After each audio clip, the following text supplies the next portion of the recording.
Morning. আজকে একটা নতুন ব্লগ নিয়ে চলে এসেছি আপনাদের কাছে। আজকে রোববার আর আজকে হচ্ছে গুরু পূর্ণিমা। তো আমাদের বাড়িতে গুরু পূর্ণিমাতে নারায়ণ পুজো হবে। আর আজ আমার নাচের স্কুল ছুটি আছে। পুজো হয়ে গেলে তারপরে আমরা প্রসাদ খেয়ে মা বাবার বাড়িতে প্রসাদ দিয়ে তারপরে আমরা দুর্গা ঠাকুর মানে বায়না দিতে যাব। আমাদের বাড়িতে দুর্গা পুজো হয়। তো পুরো ব্লগটা আজকে এগুলো আপনাদের দেখাবো। আর যদি আমার এই ব্লগ আপনাদের ভালো লাগে তাহলে প্লিজ আমার চ্যানেলটা সাবস্ক্রাইব করবেন আর লাইক কমেন্ট করতে ভুলবেন না। এখন চলুন দেখাই সকালে মানে আমরা কিভাবে পুজোর সব আয়োজন করছি। আমি সায়ন মিলেই করছি, আর তো কেউ নেই আমাদের বাড়িতে। আর একটু পরেই ঠাকুরমশাই আসবে, তো সব কিছু আপনাদের সাথে শেয়ার করবো। এই যে শান চান করে পুজোর কাজ করছে। আমি অলরেডি আলপনা দিয়ে দিয়েছি। এইবার যা যা ফল কাটার এগুলো কাটা হয়ে গেছে। বেশি ফল আমরা দিইনি, বিকজ আমাদের বাড়িতে খাওয়ার তো অত লোক নেই, তাই 5-6টা ফল কেটে দিয়েছি। আর যা যা দরকার সব কিছুই কম কম করে দিয়েছি, কারণ আমাদের বাড়িতে 3 জন, আর আমাদের যারা হেল্পিং হ্যান্ডস তারা একটু ফল খাবে ব্যাস। আর ওইদিকে নৈবেদ্য সাজিয়ে দিয়েছি। তো এখনও ঠাকুরমশাই আসেনি, আর যা যা কাজ আমরা তাড়াতাড়ি করে ফেলছি। দর্শকর্মার দোকান থেকে বরণ ডালার জন্য যা যা জিনিস তা আমি নিয়ে এসেছিলাম। মধুমন্তী সুন্দর করে একটা একটা করে সাজিয়ে ফেলেছে।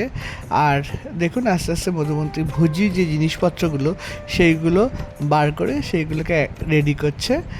ভুজির জন্য আমরা ঠিক করেছি যে চাল, তেল, 3-4 রকমের মশলা, যার মধ্যে লঙ্কা গুঁড়ো, হলুদ গুঁড়ো এবং জিরে গুঁড়ো আছে, এবং তার সঙ্গে 4-5 রকমের সবজি যা ভুজিতে দেওয়া হয় সেইগুলি দেওয়া হচ্ছে। প্যাকেট করে রাখা হচ্ছে, কারণ ঠাকুরমশাই ভুজির জিনিসগুলো নিয়ে যান, তো তাই ওনার খানিকটা সুবিধা হয়। আর এইদিকে বরণ ডালা রেডি হয়ে গেছে, ফলমূল সব কিছু রেডি হয়ে গেছে। আমাদের ব্রাহ্মণের জন্য যে 5টা পানের সঙ্গে পৈতে এবং পয়সা দিয়ে যা সব রেডি। আর ঠাকুরমশাই এসে গেছেন, পুজো শুরু হয়ে গেছে। আজকে আমাদের কিন্তু যজ্ঞ হবে, যজ্ঞের সব সরঞ্জাম এসে গেছে। আর আমরা মোটামুটি সকলেই খানিকটা রেডি হয়ে নিয়েছি। আমি চেষ্টা করছিলাম ধুনোটা জ্বালানোর, আর মধুমন্তী ভিডিও করছিল। আমাদের সত্যনারায়ণ পুজোটা বহুদিন ধরে বাড়িতে করার খুব পরিকল্পনা চলছিল, কিন্তু বিভিন্ন জিনিসের জন্য করতে পারিনি। আজকে একটা ভালো দিন ছিল, গুরু পূর্ণিমা। আর আমি যেহেতু কালী মন্দিরে দীক্ষিত, আমার গুরুদেব কালিদাস আশ্রমে দক্ষিণেশ্বরের, এখানকার আমি দীক্ষিত। তো আমার গুরুদেবের ছবিও দেওয়া হয়েছে, মহাদেবের মূর্তি এবং মা লক্ষ্মীর একটি মূর্তি, খুব সুন্দর মূর্তি আমাদের বাড়িতে আছে, বহু বছর ধরে সেগুলো আছে। আরতি হয়ে গেছে, আরতির যে আগুন তা আপনাদেরকে দেখালাম।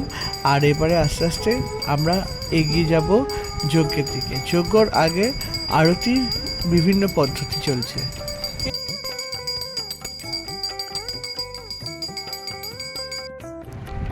আর এবার যজ্ঞ শুরু হবে। আমরা যখন ঠাকুর পুজোর জন্য সব গোছাচ্ছিলাম, তখনই আমরা হোমকুণ্ডতে বালি দিয়ে রেখেছিলাম, কাঠগুলোর একসাথে করে রেখেছিলাম, বাটিতে ঘি ঢেলে রেখেছিলাম, আর যাতে নাকি ঠাকুরমশাইয়ের কোনো প্রবলেম না হয়, উনি হাতের কাছে সব পেয়ে যান।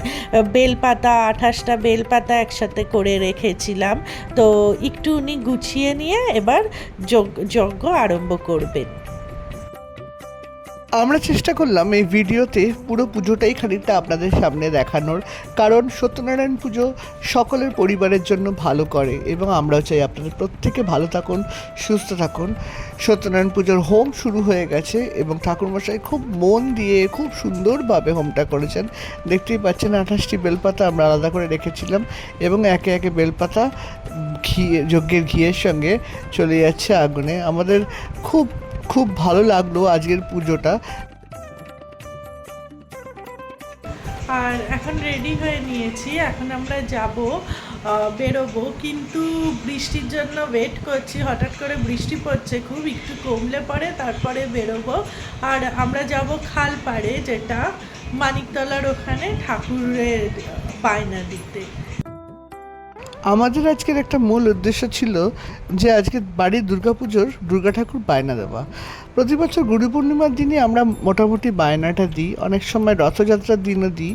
তো এই দুটো দিনকে আমরা শুভ দিন হিসেবে মানি এবং এই দুটো দিনের একটা দিনে আমরা প্রতি বছর আমাদের বাড়ির ঠাকুর যা আমাদের হয়ে আসছে তাই বায়না দিই। এক চালচিত্রের ঠাকুর যা ভবিষ্যতে আপনারা নিশ্চয়ই এই ভিডিওর মাধ্যমে দেখতে পাবেন তা।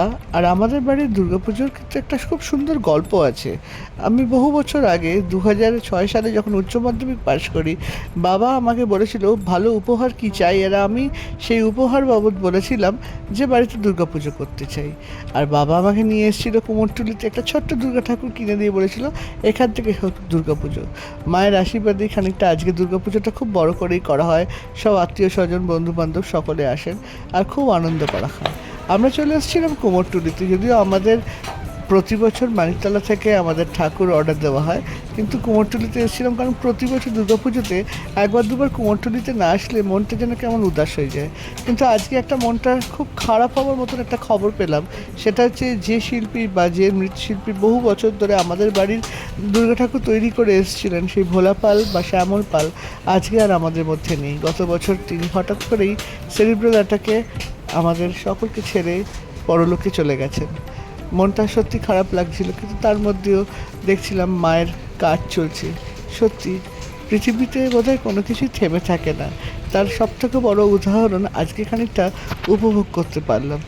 যাই হোক, আমরা এগিয়ে চললাম কুমোরটুলির দিকে। আস্তে আস্তে চারিদিকে বিভিন্ন জায়গায় বিভিন্ন রকম ঠাকুর তৈরি হচ্ছিল। আর আমরা 2-3টে জায়গায় ঢুকলাম যেখানে বাড়ির এক চালচিত্রের ঠাকুর তৈরি হচ্ছিল। বাবা খানিকটা জিজ্ঞেস করলো কোন জায়গার কীরকম দাম, কিন্তু যদিও আমরা ঠিক করেছিলাম যে আমাদের যেখান থেকে ঠাকুর তৈরি হয় সেখানকারই ঠাকুর নেব। আর সত্যি কথা বলতে গেলে এই যে ঠাকুর তৈরি হচ্ছে দুর্গাপুজোর আগে বা পুজো আসছে এই জিনিসটার মধ্যে একটা অদ্ভুত আনন্দ ছোটোবেলা থেকে উপভোগ করি, যা পুজো একবার এসে গেলে বোধহয় চট করে সেই জিনিসটা চলে যায়। দেখুন কি সুন্দরভাবে দুর্গা ঠাকুর তৈরি হচ্ছে। বাংলার মায়ের মুখের ছাঁচটা কিন্তু ভারী সুন্দর হয়েছে। তাছাড়া এখানে বিভিন্ন সাইজের বিভিন্ন রকম ঠাকুর, বাড়ির ঠাকুর থেকে শুরু করে পাড়ার ঠাকুর, ক্লাবের ঠাকুর, প্যান্ডেলের ঠাকুর সব কিছুই তৈরি হচ্ছে এই কুমোরটুলি জুড়ে। একটা খুব সুন্দর রমরমা পরিবেশ। আর সত্যিকারের আজকে মনটা আনন্দে উদ্বেল হয়ে গেছে, কারণ এই দুর্গাপুজোর এই সময়টা থেকেই বোধহয় সব থেকে আমাদের মনটা হিসাব করতে শুরু করে আর কদিন পুজো হতে বাকি আছে। যাই হোক, কুমোরটুলির মোটামুটি সব জায়গায় আমাদের আজকে দেখা হয়ে গেছে। আর আমরা ঠিক করলাম এবারে আস্তে আস্তে কুমোরটুলি থেকে এগিয়ে যাব মানিকতলার দিকে, যেখান থেকে আমাদের প্রতি বছর ঠাকুর অর্ডার দেওয়া হয়।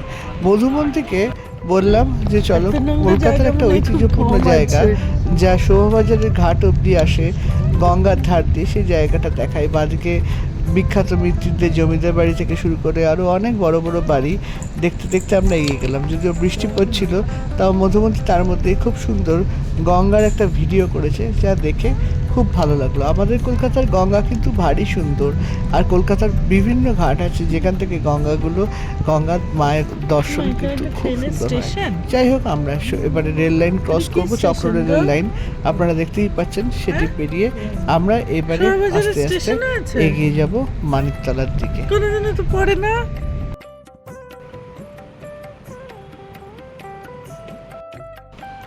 আর এই জাস্ট ঠাকুর অর্ডার দিয়ে বাড়ি ফিরলাম, এবার ডিনার করব। তো আজকের মতন ব্লগটা এখানে শেষ করছি।